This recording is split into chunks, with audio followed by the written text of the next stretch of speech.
Okay, I'm gonna be real. I've tried to make this video a bunch of times, and yet every time I don't feel like I got it right. So now I'll try my very best to show you that Uncle Samsonite is better than Inkfell, and Inkfell deserves a way bigger buff than Uncle Samsonite. But Uncle Samsonite has went from a very more unpredictable, ambusher to more of a easy to predict monster. He's way easier to, deal with because of his doors. You can just see where he's going to come from, and then even if he doesn't really go after you, right? You know where his doors are. You know where he could come from if he ever goes to his domain. He really can't do anything about it. Not just mostly because of his abilities, but just because of how the domain is in itself. Okay, well, yes, the domain is slightly annoying. You can still see players that are close to that exact door that you're looking through. You can see their heart, which is where they are, and you can see if they're yellow heart, which means if they're one tap. Even though the domain isn't that good to go through over and over again to catch up to survivors, you are still pretty fast in your domain. And unlike Inkfell, your doors are pre-placed for you. That way, you don't automatically have to place them yourself. He goes into depth more about that later, but he sorely mistakes Inkfell compared to Uncle Samsonite. And he also does talk about predictability in a sort of way later on. If you just take them into your domain, then you can get a couple hits off. And even if they do get out, you can just follow them out through the door and, kill them and finish them. Because you don't lose stamina when you're in your domain. It's pretty strong. Yeah, and that's why the domain is so unfair, because it gives extra time. So if you get extra time by bringing a survivor into the domain, going into the domain, giving you a bunch of extra seconds, then killing the survivor in your domain, that's close to a minute of time that's given to you for free, technically, because of just one survivor. Do you understand how terrible that is? See, Uncle Samsonite struggles the most when it comes to looping. I honestly would have thought it would have been Weast, mostly because of his gobble bombs being very lackluster when it comes to a chase, but realistically, his gobble bombs are kind of what saves him, as his gobble bombs charge forward in a straight line in the way he shoots, which means he can catch survivors off guard, especially in, dead zones or, long hallways. Back to the whole predictability point, he says how Weird Yellow Smiling Thing has his gobble bombs in a straight line, which makes them predictable, but at the same time, the balls, after hitting an object, become unpredictable. So it's either that he's defending how predictable they are for a Weird Yellow Smiling Thing, or he's saying that they're unpredictable. So it's kind of hard to understand if he wants it to be predictable or if he wants it to be unpredictable. Then again, he has been arguing that Uncle Samsonite is very predictable, but then he talks about Whist in a good way by talking about how predictable he is. So there's a lot of mixed feelings here. Uncle Samsonite can't do that. He has no form of long-ranged, attacks or anything. All of his abilities don't do damage. They only act as a way to either stun survivors or to, traverse the map. That's pretty much it. His only way of attacking is his base M1, and with the new perks that survivors have, right, the upgrades, Uncle Samsonite becomes even more easy to counter.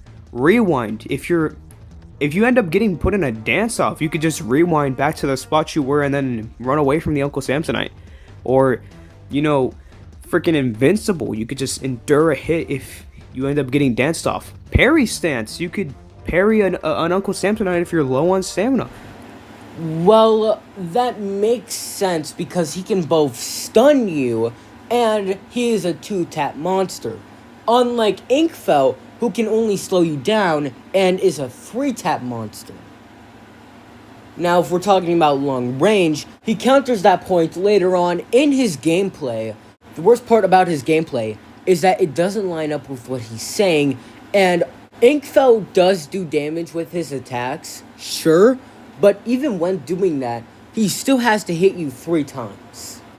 If you use Devil's Rage and a portal, you don't only just get rid of a portal, but you get rid of another ability, and you still have to hit the survivor 1 time. And when going in a chase, he has the worst dash in the entire game, where if you notice that he's going to lunge at you with his sound cue, and basically how slow he flows compared to Nicotilus, whenever he makes contact with you, he doesn't do anything except for ink you. At that point, you could just use your stamina and outrun Inkfell. Oh, and the abilities. Inkfell would have to hit you 5 times. Sure, he could place a bunch of his portals, but then again, they get really small and they are really avoidable. Inkfell is already a very slow monster, but going all the way back, resetting your progress a little bit, just makes it a whole lot worse.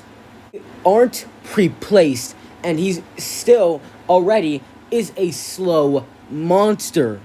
Do you understand how this is terrible for Inkfell and why Uncle Samsonite is better in every way, even though he's not even that good?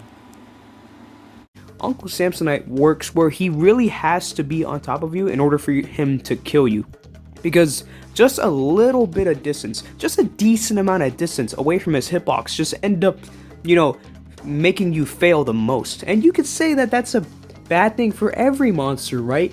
But Uncle Samsonite has it worse. Later on in his Inkfell gameplay, he shortly shows on how that's just not true. I'm mainly only talking here because the next part is a little bit insane, and I'm just, I'm taking a little breather before that happens. Sorry for interrupting. His doors are always in the same spot on every map every single time, meaning that no matter what you do, no matter how hard you try, and no matter how much you try to ambush the survivor that you're trying to kill, if the survivor just has decent hearing and knows where your footsteps are and sees which doors you're coming from, they're just gonna outrun you, and you can't do anything. They're just gonna sit in the safe spots away from the doors while also being able to maintain eye contact with the doors, so that way they can see when you're coming after them and then just, outplay you. It's like... He killed 3 people. Yes, sure, one of them was a new player. Okay, I'll give you that. 2 people. But then again, he killed someone who had invincible. And the way that he did it was from another room. Not only that, but when they tried to outrun Uncle Samsonite without sliding, they died because Uncle Samsonite 2-tapped them because he got a free hit from the stun. He was talking about how Uncle Samsonite should ambush players, even though during his gameplay, it doesn't necessarily seem like he's using his domain that often. To make it so that way the doors would shift positions every few amount of seconds during the map's duration. I'm going to try to describe why that's a horrible point, but more importantly, that would be extremely annoying. Seconds. You are saying seconds, not like a minute. A few seconds every time during the round. Maybe you're talking about one portal, and that one portal goes to 8 different spots around the map every few seconds, so it would be kind of random from where you're going to be teleported to. That's understandable to say, but you're not describing it in a good enough way. So what I'm confused about mainly is, what do you mean other than making it extremely hard to play Uncle Samsonite? and it being extremely hard for the players to understand what's happening. Either that, or just make it so that way there's like no doors at all, and it kind of acts like Inkfell's portals, right? I think that would be better. The players can already see where the doors are if you place them yourself, and I don't know, man. That just seems like it would cause a lot more problems if, like, you aim your door at a wall and then you go through the wall. All I'm saying is just that doesn't sound like a good idea. Uncle Samsonite's domain should allow him to know where he's going. After all, it's his doors, it's his domain. It would make sense. So I feel like a way to make it so that way players are more, bamboozled would make it 1,000 times better for Uncle Samsonite.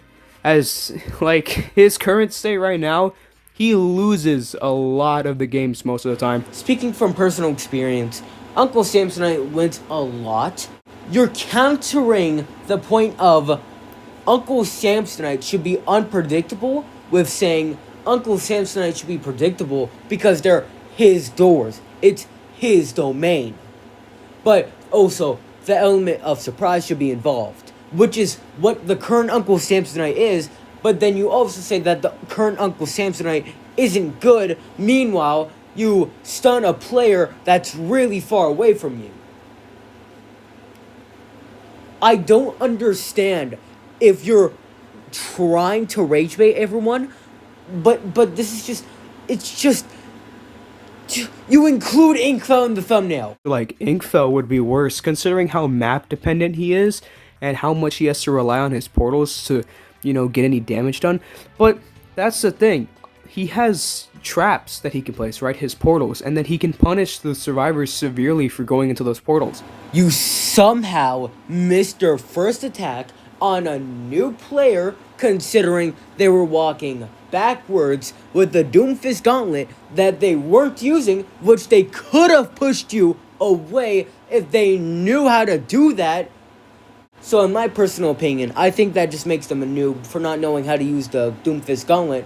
Even though earlier you said Uncle Samsonite has to be on top of players, which is exactly what Inkfell has to do, like in this gameplay, even though you're a Diamond Inkfell. And by the way, your Diamond Inkfell video isn't doing as well as this one.